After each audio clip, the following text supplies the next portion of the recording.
सुभाष चंद्र बोस जी ने जब आईसीएस का पद ठुकरा दिया तो उनके पिता बहुत नाराज़ हुए।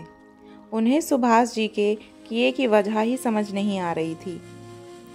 पिताजी की हालत देखकर उनके बड़े भाई शरद चंद्र बोस जी ने सुभाष जी को एक खत लिखा और बताया कि उनके पिताजी इस फैसले से बहुत नाराज़ हैं। पत्र पढ़कर सुभाष जी असमंजस में पड़ गए। लौटती डाक से उन्होंने बड़े भाई को लिखा, इंग्लैंड के राजा के लिए वफादारी की कसम खाना मेरे लिए बहुत मुश्किल था। मैं खुद को देश सेवा में लगाना चाहता था। मैं देश के लिए कठिनाइयाँ झेलने को तैयार हूँ, यहाँ तक कि अभाव, गरीबी और माँ पिता की नाखुशी तक सहन करने को तैयार हूँ।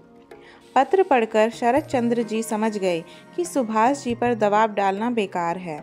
फिर उन्होंने सुभाष जी को एक और खत लिखा कि पिताजी रात रात भर सोते नहीं हैं। तुम्हारे भारत लौटते ही उन्हें गिरफ्तार कर लिया जाएगा।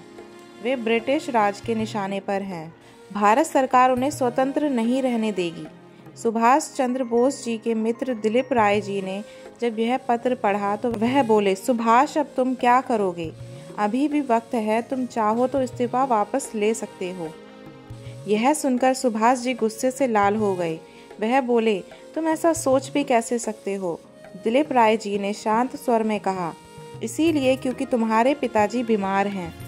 मित्र की बात काटकर सुभाष जी बोले, मैं जानता हूँ, पर अगर हम अपने परिवार की प्रसन्नता के आधार पर अपने आदर्श निर्धारित करते हैं तो क्या ऐसे आदर्श वास्तव में आदर्श होंगे?